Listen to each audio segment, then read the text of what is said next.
Hey everybody, welcome to an episode of Warhammer Meta Chasers. My name is Paul, your host. I'm joined by Adam Camilleri. G'day. It's getting more and more super Australian. That's And what Dustin they call me. Henshaw. Hello, everybody. Hey. Oh, welcome to the show, everyone. This is your live show that we do each and every Thursday, talking about the biggest and best tournaments coming up. We're going to talk about what the meta is, maybe a little bit about how to challenge the meta if you plan on interacting with it, or our folks that, basically are the rising stars if we can find some lists that people are playing for codexes and things that have just come out. We have two great events to cover. We also want to give a shout out to Where is War Games Live, Mr. Joe, Rise of the Empire in Houston, Texas. We were actually going to cover that event, but they didn't unlock the list, and so nobody to blame but themselves. Yeah, if anybody from Houston, Texas, going to Rise of Empire is like tuned back and watched this show, walk up to your TO and be like, "We're disappointed in you." Could have been we the meta. That should be our new hashtag. Yeah, we the meta. Yes. We the meta are disappointed. That's the hashtag. Could have had your name up in lights. We do have a couple of shout outs to for events. The Sigil Open in Guangzhou province in China. So while I probably butchered the name unintentionally, it is awesome to see players getting out there playing in countries that we have not really featured that much. And so much success to that event, and great to see the players getting out there. And the next one is the third and last Kincha in Cochabamba, Bolivia, South America. How Awesome. wild. How wild. Like everyone, just all these different little metas all over the world, That's chucking out awesome. their end of year events. South America and China both having theirs. Phenomenal week for 40K as everyone's kind of winding down for their, 12 months of tournament play. Love it. Got some folks in chat. Welcome. Thanks for coming into the chat. If you are listening to us after the fact on the podcast, aggregators, we have an amazing chat community that help keep us honest, interact with, let us know what's going on in their parts of the world, and you can come hang out with them as well. They're absolutely awesome. In that Bolivia tournament, it looks like we have 8 players for 5 rounds. I kind of actually like those kind of things because the players tend to weave within each other, and so you have rivalries almost like form and build. That over the course of that day or 2 days or whatever. You It's can't awesome. hope to avoid that one list that you need to avoid. You're going to play it if you want to win. And all those little memes are spawned where, like, doesn't matter what event I go to, 8 player, 100 player, 200 player, I always play X. It's true. Me and X always play. Yeah, I have those everywhere. First event we're going to cover is the Grimdark 18 from Stockholm, Sweden. 52 players, 5-round event. This is the part in the show where Dustin will tell us what we're going to see there. So for the Imperial Super Faction, we are going to be seeing 2 Sisters of Battle, 2 Custodes, 2 Admech, 2 Astra Militarum, and 1 Grey Knight. Space Marines, there's 3 Adeptus Astartes, 2 Dark Angels, and 3 Black Templar. Chaos, there's 5 Chaos Space Marines, 2 Death Guard, 2 World Eaters, 7 Chaos Knights. Xenos, there's 3 Necrons, 2 Orcs, 2 Tau, and 2 Votan. Hive Mind, there's 1 Tyranid, 1 Gene Stealer Cult. Eldari, there's 2 Drukhari, and 5 Eldari. Hold the press. The faction podium is Chaos Knights in first with 7. Yeah, boy. What? There was a big the team tournament that we covered the last week. The 2 top finishers, granted, we predict and then we actually run down what our predictions were and who put the top 10 and some other cool things for the Patreon subscribers.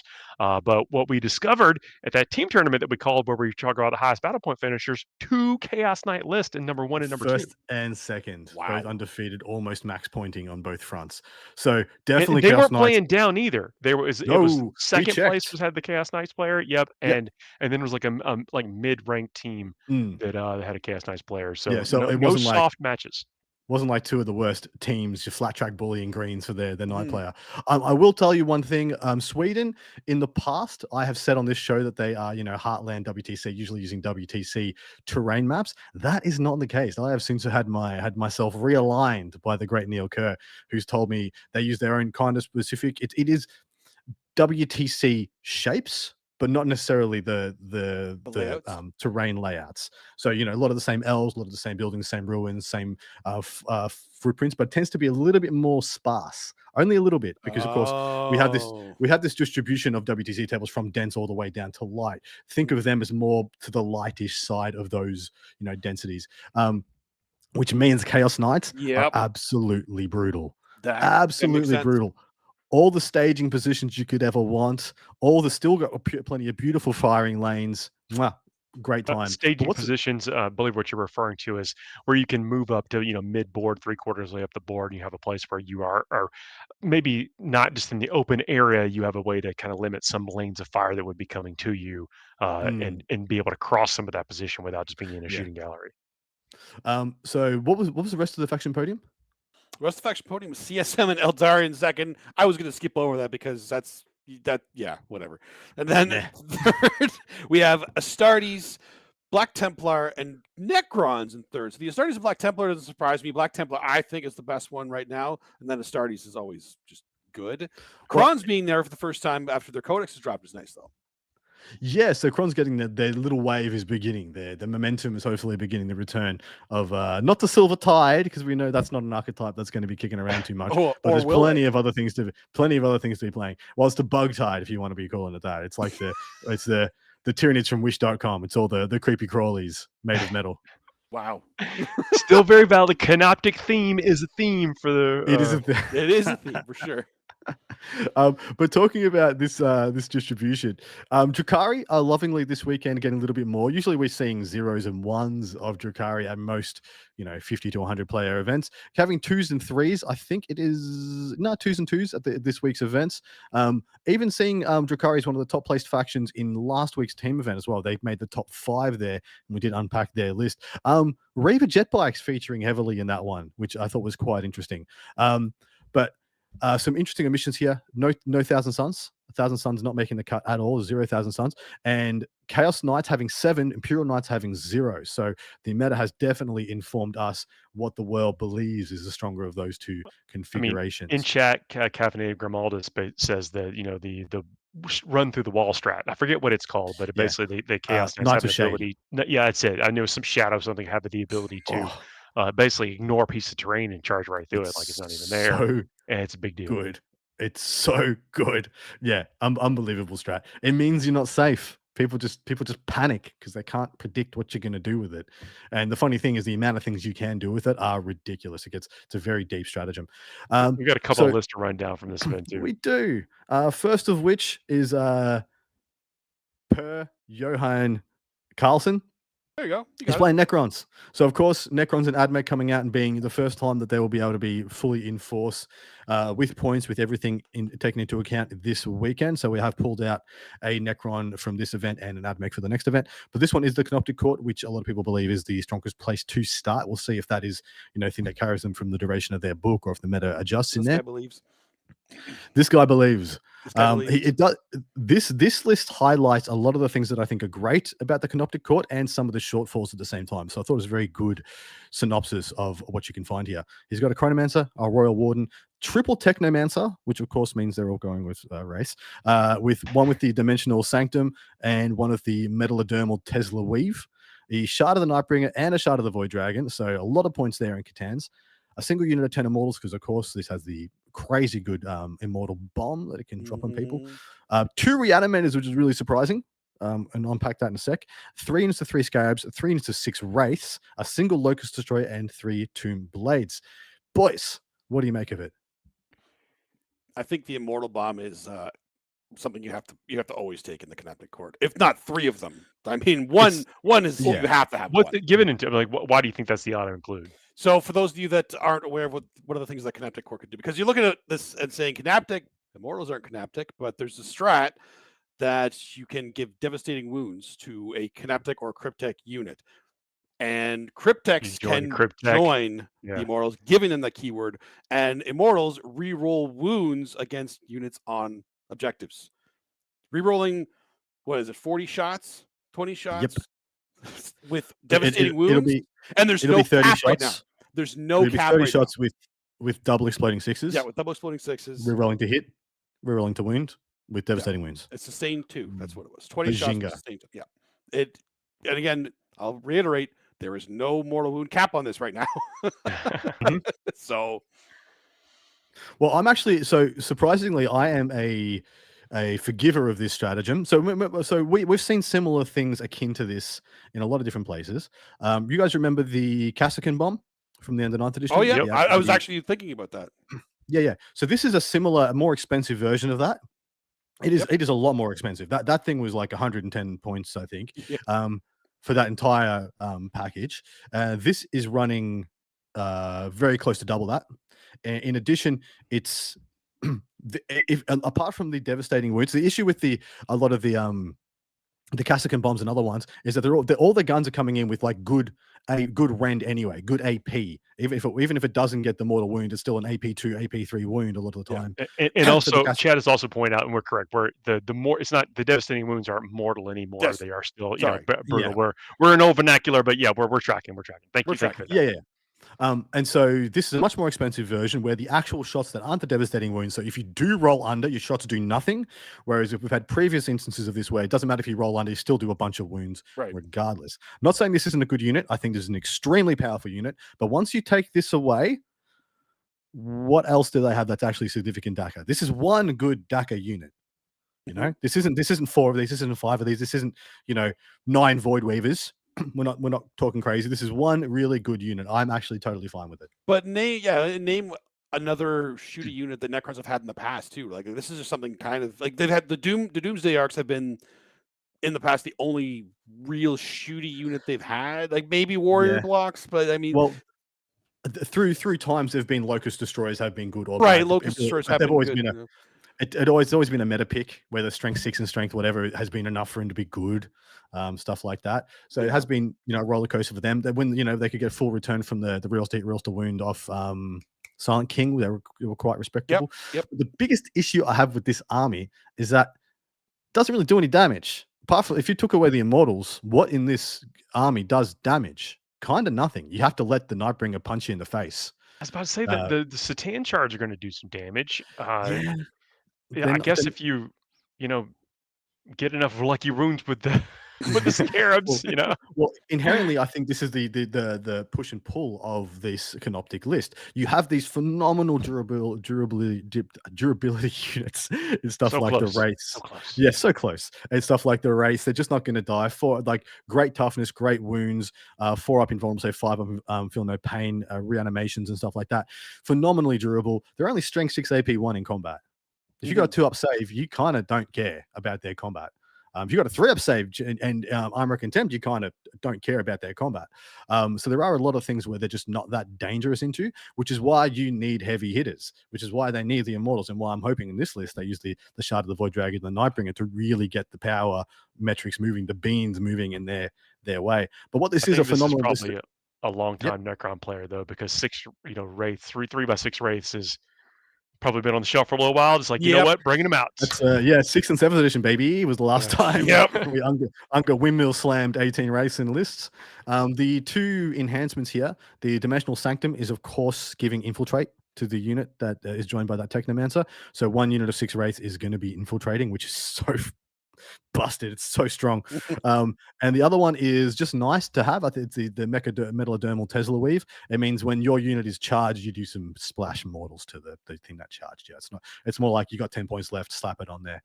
For anyone wondering at home, I'm a huge fan of the Catan shards at the moment. I personally love the Void Dragon. Because it is a big, imposing model. It's got plenty of attacks, and there are so many vehicles in the meta for it to prey on and get wounds back on. And I was talking with a good Necron specialist friend of mine saying that you can technically regen all of the Voidbringer's wounds from 1 wound back up to full in 1 turn if everything goes off correctly. That's power. That is power right there. I mean, little T's and C's to cross. Considering how annoying it is to bring them down to 1 wound in general. Right. It's nice it can happen though. Cool, man. I'm curious to see how this plan pans out, and then I wonder if there are some model choices here, because of course the chat was saying that Plasmancer might really benefit in this list. But look, I'm not I'm not just second guessing the pilot at all. Or I Yeah, think everyone's got to make what they think is the best choice for their meta. for sure. But curious if there's some model choices that have to catch up, Mm, some hobby choices since it's so fresh. absolutely. Next list is from Joel Larson, who is playing Custodes, and he is touted as one of the best Custodes players in Scandinavia. So definitely want to have a look in and see what he's doing, because it's been a while since we had really unpacked or saw the cutting edge of what Custodes can bring, because they are assumed to be one of the literal worst factions in the game at the moment. Excuse me. Yeah, they did He have the has, changes that limited some of their squad sizes, and of course some point yeah, adjustments, Yeah. and a and of double course hit. they nerfed a bunch of the characters. So he's Yeah. got a shield host attachment, Trajan Valoris, of course, 5 Custody Guard, 5 Prosecutors, 2 units of 2 Alaras, which I actually adore that unit. I think it's really good. 2 Caladius Grav Tanks, a unit of 5 Wardens, 2 units of 3 Venatari, a single Collex Assassin, and Caria Draxus. Now, what I love about this list is that he's managed to get 6 units of Custodies into a list. That's the 5 Custody Guard, 2 units of 2 Alaris, 5 Wardens, 2x3 Venatari. It's actually 6 units of Custody Guard, foot slogging, hard to remove, but none of them are, The apart from Ventari, the Wardens. they fly. Venatari are really good. Venatari have got a whole new lease on life, and I think they're quite respectable. He's got the Lances on him, on these ones, which I do think is the better pick at the moment. But suffice to say, the reason Joel's been able to do this is because he's eschewed all the other characters. He's just taken Trajan. And of course, Trajan will go with the Wardens, and the Wardens will be super hard to kill. You're talking about the other shield captains and the blade wardens or whatever. Blade champions, and stuff Yeah, like yeah. that. A lot of people are taking these units, and for the same cost as these units, you get like 2 Alaris. You get most of 3 Venatari. And so he's like, well, I'm just going to take the units, because that's the issue I have with my army at the moment. I don't have enough units to, play a 5-turn game a lot of the time. Because of course you get stuck in a trade war, especially with something like Chaos Knights. You go 1 for 1. They've got 13 knights. You've got 3 units of Custodes. Congratulations. You're not in a winning position already. So he's definitely tried to pull the lever and being like, how many boys can I get in this? I also love the addition of Caria Draxus in here. I think she's awesome. Yeah, I like the idea of it too. I think you said Calexis when you were saying it. It says a Calidus. It's Calidus. Yeah, okay, Apologies. it's Calidus. But just wanted to make sure if it was a Calexis, I had questions. But Busting that meta wide Calidus, open. I don't have questions anymore. Yeah, fair. Nice. So here's the part of the show where we pick winners, like not just of the ones that we highlighted here, but which faction or player do we think is going to bring it down in that area? And just by weight of numbers, it's kind of hard not to be thinking that the Chaos Knights might have a strong chance here. But what do y'all think? So, Adam, you unfortunately had to miss last week's show, so we'll give you first pick. I'm absolutely slapping down the Chaos Knights. I am a Chaos Knight enjoyer, having played them for exactly 1 tournament. I am currently undefeated with Chaos Knights at that 1 tournament, so I'm going to champion them right here. All right. Well, Paul, look, you go next. you're playing the numbers. Technically, I'm in the top spot right now, so I can't pick until last of this first one. Okay. We tell them that on the show, Paul. But yeah, Oh, sorry. If you want to know how I got in first place, you have to subscribe to the Patreon channel. You're giving it away. That's because it's the first time in a couple of months anybody but Dustin's been in first place. So we need to hang it on him while we can. I got a strut. Stretch stuff. Yeah. Yeah, I feel good. All right, Dusty, what do you want? I'm taking CSM. I don't blame you. Look, I don't want to get too comfortable, and I don't want to get, but I got to also look at what's challenging things out there right now. The Astartes, you got Black Templars in there as mixed in with well, I'm not picking Black Templar, by the way. No, specifically, I'd have to go with Astartes. I actually would have gone Black Templar if you chose CSM and I had to go after you. Yeah. Well, I mean, I will go with Astartes. Yeah, Space Marines. That's good. It's a good pick still. Easy done.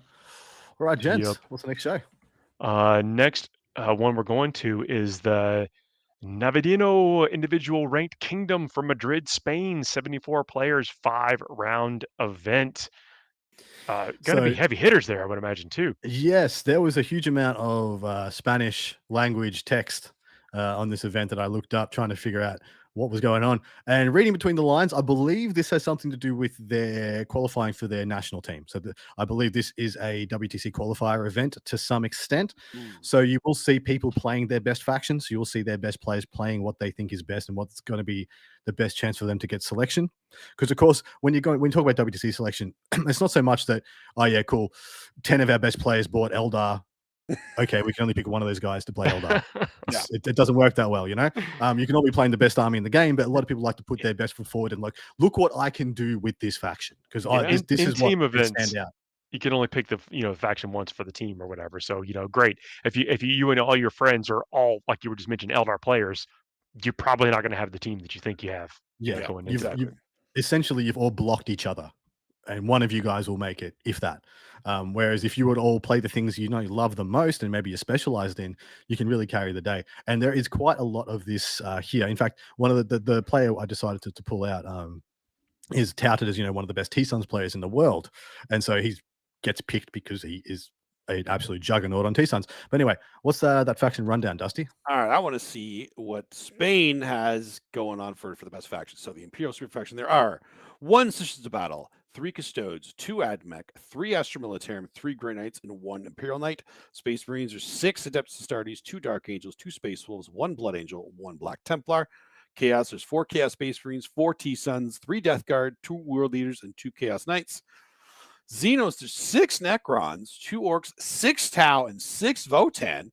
Hive Mind, there's 2 Tyranids and a Gene Stealer cult hero. Eldari, there's 2 Drukhari and 8 Eldari, meaning the faction podium is Eldari topping off at 8. No real surprise there, if this is like a WTC qualifier. Astartes, Krons, Tau, and Votan with 6 in second, and then CSM and T-Suns in third with 4 apiece. What do you think of that spread there for, if it's like it's a qualifier, right? So these are the best of their factions. There's a lot of Tau there. There's a lot of Tau. It's a disgusting amount of Tau. It's a lot of Tau. I mean, Votan too, and I don't want to lump them in as to playing very similarly, but they can both put out a bunch of firepower. Well, exactly right, man. If you're a Tau specialist and there's like 1 or 2 guys who may be as good as you on Tau or better, and you got Votan, take Votan. Plays in, can play in a similar way, can give you a more of a better edge at team selection as well. For sure. I mean, if they need a G-Stealer call player, they got them right there. They got their one guy. They got their one. They're good to go. I would like to say, so there are some singles here that are really quite interesting. I know this is a battle player, they're Blood Angels player, and one of the, like I said, one of the Thousand Suns players are true faction specialists. In addition, there's a lot of really, really strong players at this. A lot of the players from the teams last week that came first and third are in play here. I did want to, just for Paul, because I know the gentleman who's playing Blood Angels here is one of the best Blood Angel players in the world. I thought I would just give you a moment and just read it out for you and see what you thought. Oh, please. All right. So this gentleman's name is Mr. Serrano. He's got an Apothecary Biologus with 5 disciplines. He's playing the Gladius brother. He's got Lamades, Lieutenant with combi weapon. He's got the 6 aggressors, as you'd expect. He has 6 Devastator Centurions, which is interesting seeing as he's playing the Gladius. They all have missile launchers and las cannons. 10 Death Company Marines, 5 Death Company Marines, all of them with jump axe, Inferno Pistols, and Power Fists. Yeah. 6 Inceptors, 3 Inceptors, 3 Inceptors, Plasma, all 1 with bolters, 1 3-man with bolters. Libby Dreadnought, because why the hell not? The jump is cool. And 3 units of scouts. So I like it. Oh man, that's actually the first time outside the Vanguard I've seen the full dev cent unit taken. I'm going to be really interested to see how he uses that. I'm assuming he's just like, turn 1, if you give me a lane, Libby Dread, send, destroy. Just throw him over there, do something, exactly. Shoot one way, fight the next, or whatever. Death Company overwhelm all over the place. And directly behind, wherever he bombs in the dev sense, just going to have a unit of Death Company advancing as the support unit, 100%. Because there's very few units that will charge into 6 dev cents and just pick them up, Angron being one of them. So you go in, you kill half the unit, Death Company each, 3 more of them, just keep the party going. The coolest things about this list here is that it's kind of easy to misplay them because you could get so blinded by I'm just going to move everything up and charge. But when you and I'm not saying that's what this player's doing or whatever, but it's not easy to replicate success with a list like this because you can get too wrapped up in what the Blood Angels are written or expected to do in the mind or whatever. You got to play the missions, and this list seems to have a lot of tools to do that. Agreed. But yeah, very good snapshot for people at home. It's essentially playing the Gladius, but trying to leverage what is good about the Vanguard at the moment. So I think that's actually really spicy. Because for the price of the Libby Dread, You get to not take the Redeemer, which is the activator for the aggressors, but you don't need it because you got the Libby Dread, and you don't have to be the Vanguard because you have the Libby Dread to activate the Centurions, which is the best thing that the Vanguard brings to the table. So it's really stitching quite a few nice synergies together. Yeah, nice. Can't wait to see how it does. All right, Dustin, did you have anything to note on the faction breakdown you thought was spicy? Spicy, other than the Tau, everything else that kind of makes sense. I did actually play some T-Sens recently in the scrim against the Irish captain, and they're actually really good. Like I was impressed with what they could do. A couple lone op tricks. Their damage output is very underrated, I think, from people. It's just I get that they definitely have some bad matchups, but in a team setting, I could see why they'd be very strong for sure. Yeah, agreed. All right. In saying that, perfect segue. The first top player in attendance, Taroxa El Rojo. I really hope that's his given name on his driver's license, or Taroxa. Yeah, so good, so good. Anyway, he's definitely touted as one of the top 1,000 players in the world, and I will, attest to that as well as having seen him play. He's got his Cult of Magic Detachment, Armin on disc, 2 Exalted Sorcerers on disc, one with the Umbralific Crystal, 2 Infernal Masters, one with the Arcane Vortex, a Sorcerer with the Lord of Forbidden Law, so full complement of enhancements, and then, of course, Magnus the Red, 5 units of 5 Rubric Marines, a single Rhino, a single Mutalith Vortex Beast, and the Changeling. And now we get to play a little game. It was a game I might play with you boys from now on. Every now and then I'll just chuck one of these in there. Let's have a guess. How many points did he spend on characters? Ooh. Changeling's a character. Correct. So, yeah, exactly right. I was going to catch his out if you didn't, take him into account. I will tell you the Changeling is 90 points. I have a guess. Yep. 1,000 points. Higher.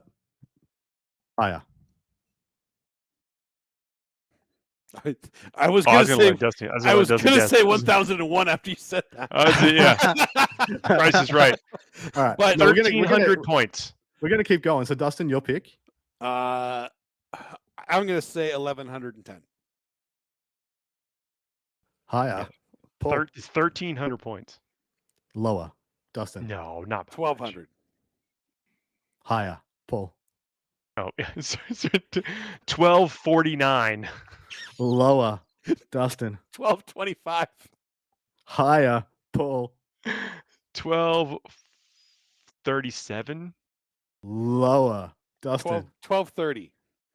Yes, 1,230 points. Exactly. First guess. First guess. Bless. I don't even know what we just did there. Now, I pray my math is correct. If it's not, it's a lot. You're demonstrating that it's over half the army. That is at least 60% of the army.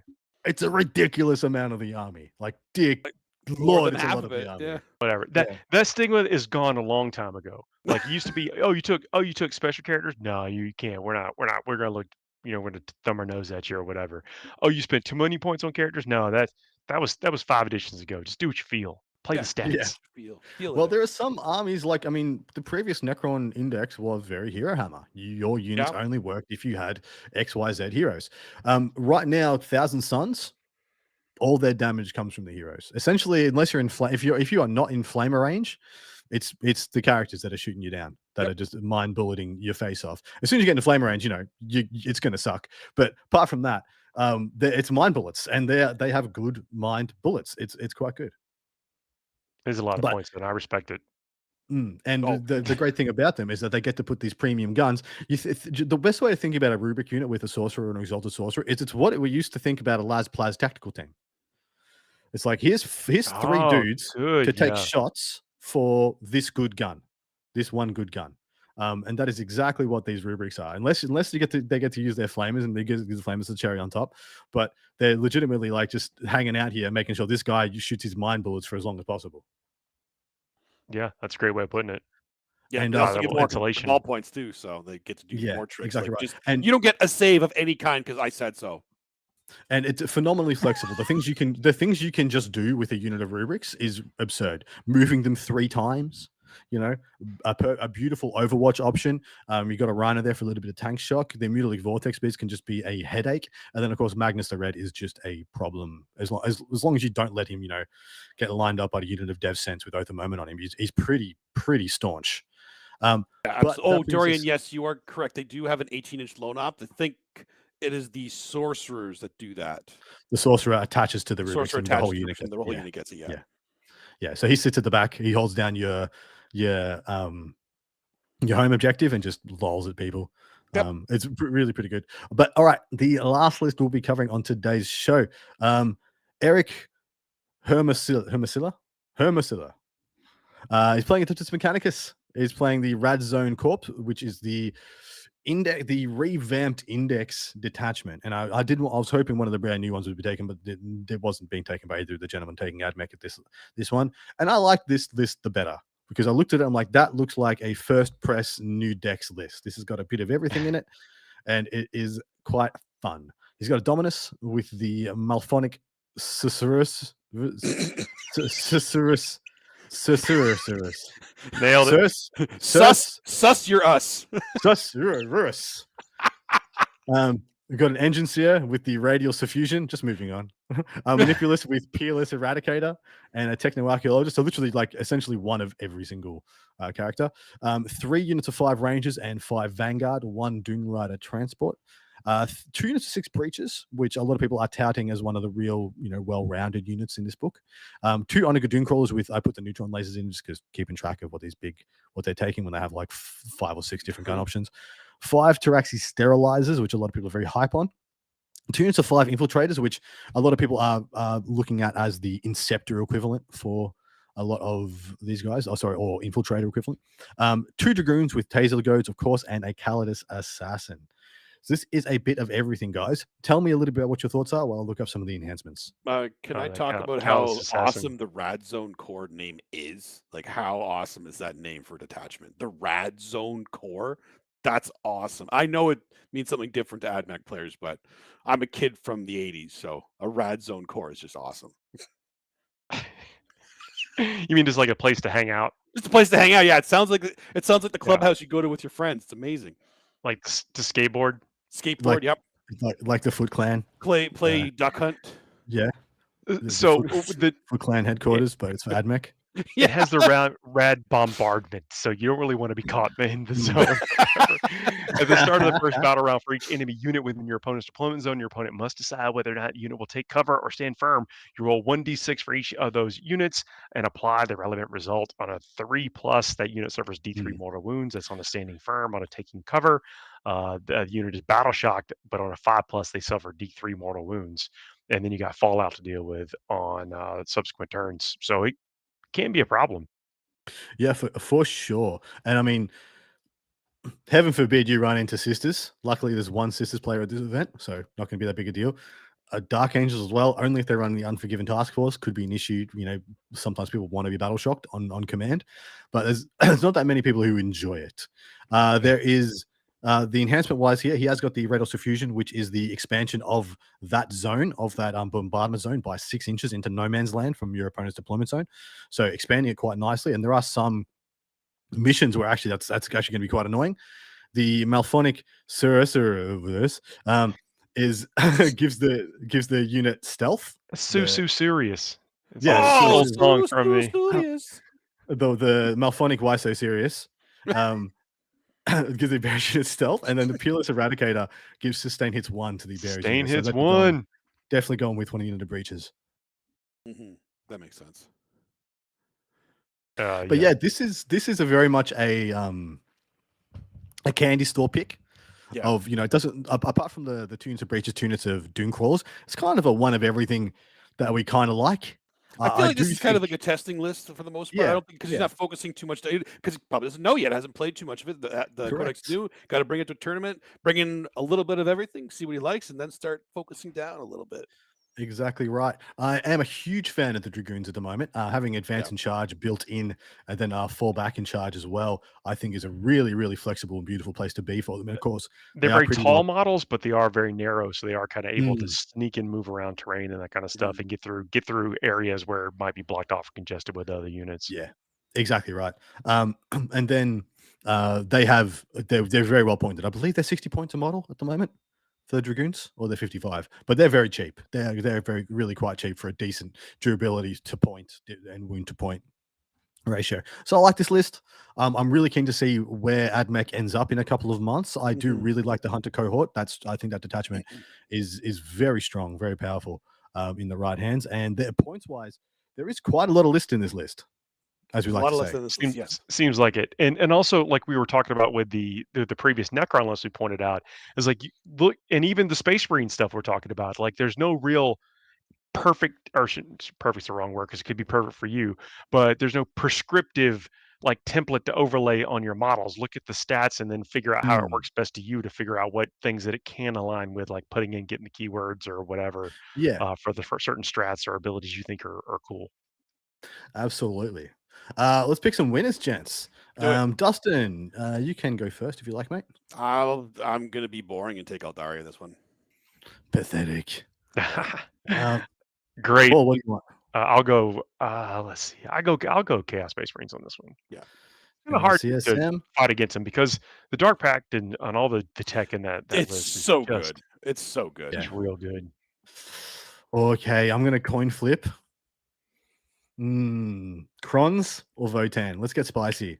Ooh, Votan. I mean, they've been winning a lot. So Yeah. like They're Votan, on the rise. But you know, Kron's third, kind fourth of an X place. factor right now. Yeah, So I'm gonna could go Crons be- just because Yeah. they're new. Yep. Yeah, let's do it. Because I don't think Crons will beat Eldar or CSM, but I definitely do back Crons to make a podium at a Yep, 7-player that's fine. event. I think they're absolutely capable of that. So let's go. All right. Look, that's the main bulk of the show. This is actually before this segment, the last one, we would have like paused for a sponsor. But so since we don't have a sponsor right now, we're going to sponsor ourselves and say you've heard us talk about the Patreon here a couple times. That is a way to support the show. That every tier is awesome. The tiers get you into the Discord. Tiers get you into the second show that we do every week, which is about a 20-30 minute show that recaps the predictions that we made, also writing down what actually won. A lot of times it is the predictions that we've made, but how they got there and the other list in the top 10 we talk Man, about. I want to say last week was a banger. I wasn't even here, and we slotted in first and third. Both of the teams that we did for the teams event came first and third, and in the singles event we covered, we got first and third as the two lists that we broke down. Just nothing but net baby on the Meta Chasers. Swish. Oh, but if that's not the right thing for you to do, please don't forget to leave us those 5-star reviews wherever you are listening to this, or thumbs up or comments or whatever. That's one way to kind of like fool the algorithms into coaxing other people to come listen to us as well. And it makes the chat better, makes everything better. And we're going to be talking about lists and tournaments and basically having a good time talking about 40K. So please explore those ways to support us if you'd like. But here's the part in the show where we get silly and don't often talk about 40K at all. We have a segment that's the palate cleanser after talking about all that just crunchy stuff with numbers and stats and winners and stakes and blood. Definitely blood. Definitely blood. There's a lot of blood. The Fuo Reppedo, where we give ourselves a time limit to talk about a series of topics. Those topics sometimes have basically nothing to do with Warhammer. It is just a way to kind of kick back, and we'll see if there's a theme or if there's some topics, how we feel about them. There is a theme. The theme for this week is why do we do it? Oh, there we So go. One of the things we can do is basically after we get done with one of these topics, we never return to it again. But the Patreon subscribers can suggest that we do, or even suggest the whole themes or topics that we might cover. So it's another reason to kind of get in on the action so many if reasons. you so choose. And thanks to everybody who's done it so far. Always appreciate Once that clock starts, we give ourselves 2 minutes to run down, and then it's off to the races. All right, here we go. Number 1. If nobody else sees the bed you sleep in, why do we make our beds?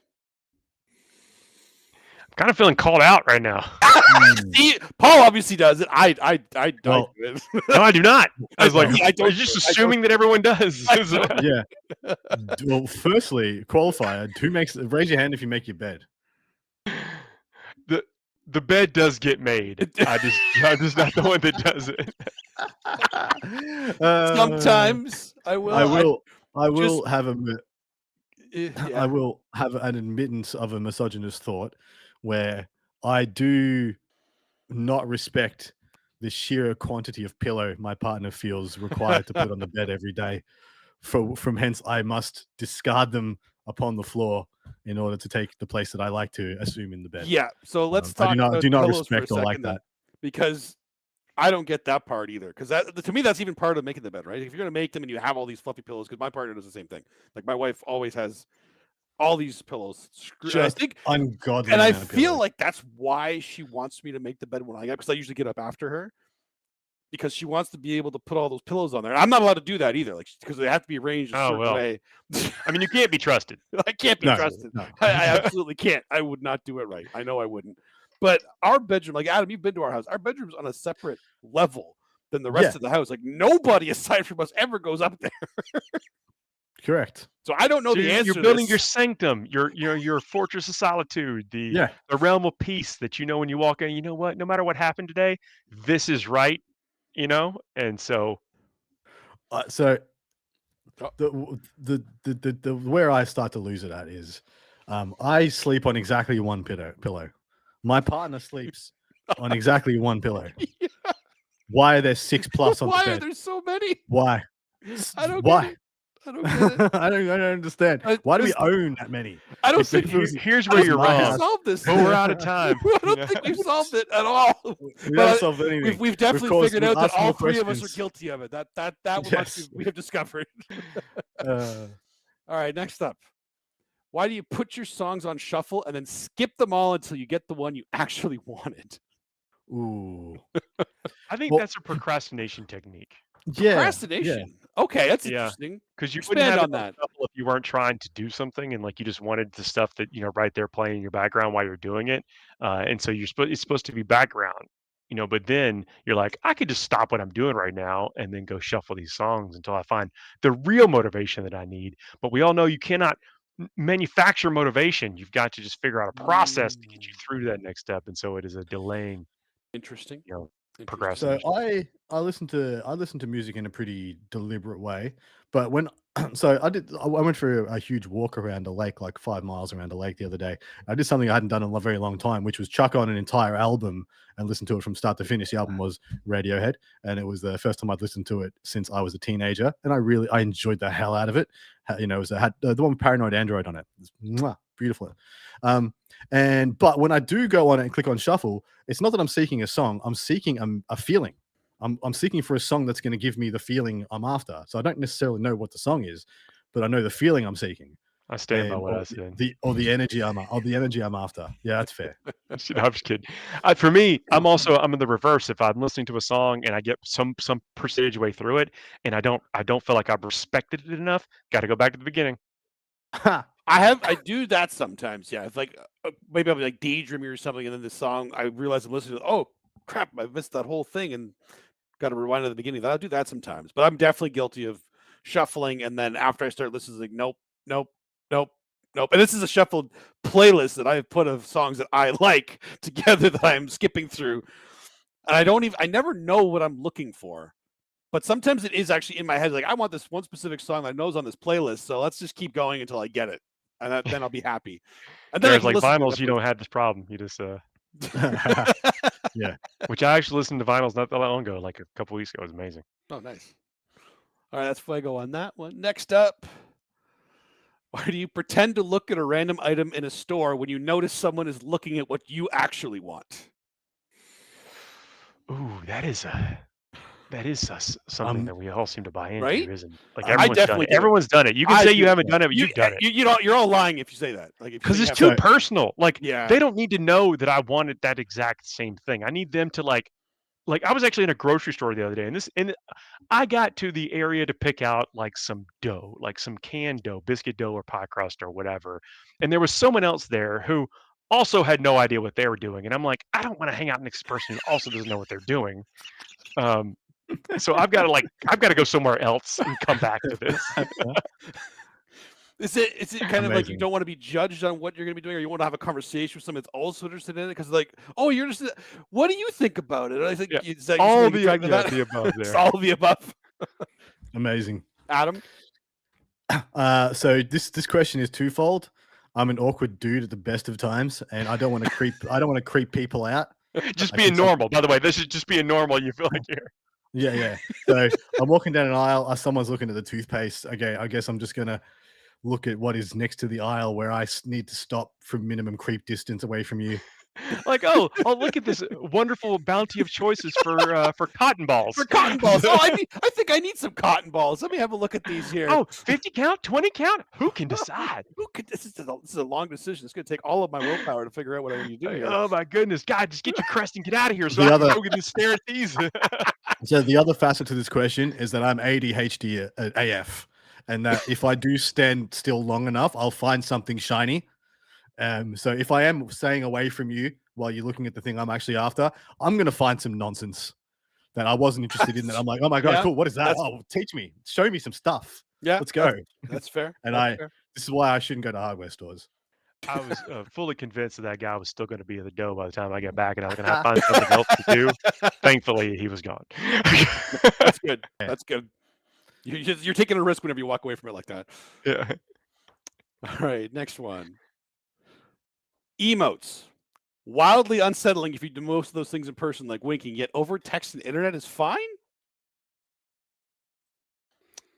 I think that's the Is only this- way to like blunt the potential awkwardness. Well, You know, we use emotes a lot like we used to use acronyms like LOL and Ruffle and LMFAO and stuff like that. I mean, I still see people saying LOL, like in our chat. Someone said LOL, you boomer. But no, you're fine. It's fine. But that's kind of what they've replaced now. Yeah, they have become the thing you chuck onto the end of a sentence to denote the way you wish the sentence to be read. Yeah, we really want to get bold here. Show your most recently used emotes right now. Oh, Ooh. was it the I'm not eggplant? doing I think it was the eggplant. Paul's not doing it. I have to look and I'm see. not doing it either. Nope. Nope. But yeah, I mean, ruffle mayo, which was roll on the floor laughing. Not, I would be sitting next to people like, or mates or girlfriends or whatever. They type ruffle. I'm just looking at them sitting there, like, Yep, blank deadpan. face. Exactly. Deadpan. Like I'm I don't. That's the other thing. Are you gonna roll on the floor? Come on, Piggy. You roll on the obviously floor for don't me. feel that way. Come on. Why are you putting that in there? Yeah. You're Why are lying you to putting- people constantly. Yeah. If you actually Right. have a conversation with me and say something, mildly clever and then wink at me physically, What? I'd be really weirded out. So the one that Why really would you weirds do me that? out, the one that really weirds me out that I don't get is the upside down smiley face. Yeah. So Yeah, I don't You- get that one. No. I don't know what that means. And yes, if you did that in real life, I would leave the room and probably the space. Get all Studio Ghibli, it's like, Yeah. You start ticking like a clock, and you're like, "Yep, we're gone." Yep. what did I eat? And Oh man, those mushrooms! Oh no. That's a good point. Yeah, I don't I think we have- got that one. Yep, Yeah, we're done with nailed it. that one. And all right, tone indicators is the yes. That is Yeah, tone indicator is the hopefully. main thing. Yeah, okay. All right. Immediately after a waiter or waitress says enjoy your meal, saying you too. This I tried with all of my power I to know. not commit. I do too. Yeah. I'm Like when you're you still checking out at the drive. grocery store, they're like, drive safe. Like you too. Like, well, cool. I'm going to stand here for the next 7 hours and then I'll drive. Yeah. Why do you do it? Because it's just like a reflex in terms of like It you're trying to is. wish them the same thing, but Yeah, you're it's because you assume they say "Have a good day," right? yeah. That's That's the what you're assumption. used to. When somebody, Hmm. I think it's the tonality. If we're going back to tonality of the last question, that they say it because it almost says like "Have a good day" when they say it. So you Hmm. immediately say "You too," when in reality, that's not what they said. But the tonality made you feel like they said that. Huh? So they could. So are you saying that service people should start messing with this and say things Yes, in the tonal way, absolutely. like Well, tap I would. dance? Tap And you're dance. like, you "You too. kind of deep here is that we're programmed for call-in responses. So Yeah. we're Pavlov's. programmed for that, Pavlov. and you gotta Yeah. break that. I mean, if you choose to not, to get yourself out of awkward situations. Could be. This is just one example. This is probably the most benign of all those awkward situations that you could. Well, here's the Uh, question too. You guys obviously do this too, because I know I do it.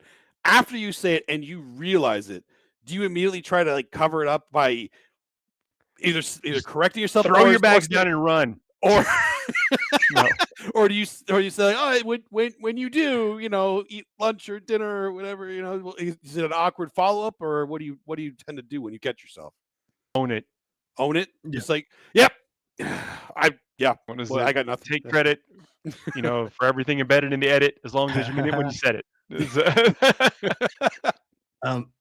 I think the only thing to do is to reprogram your mind to say something like equally awesome instead, and just say that all the time. I choose to say the last words of Sigismund, which is like someone says, "Have a nice day." I say, "You'll die like your father died. Your weakling father died. Soulless, honorless, weeping, and ashamed." And then I leave the room. I pick up my groceries. Fuego. That's Stuck the landing on this one. Stuck the landing. Yeah, brought us back around to 40K. Yep. So look, that is our show this week, and has been a blast. We're going to keep bringing shows for the remainder of forever really, but I guess we're not going to take a break as far as we know for the as we close this year out. So I hope you make some plans to come and join us on these Thursday nights. Look, very likely next week there are no events to chit chat about. We're just going to maybe have a shorter show where we just talk some smack about 40K, what we enjoyed about this year of the game, some of our highlights and lowlights, etc., etc. Hopefully it's a good time. Looking forward to it. Always a pleasure hanging out with y'all live. Thanks for listening to us after the fact. That's where you're hitting us up. Dustin, Adam, it's a pleasure hanging out with y'all as well. And we will see y'all next week, everybody. Always a pleasure. Bye. See you next week.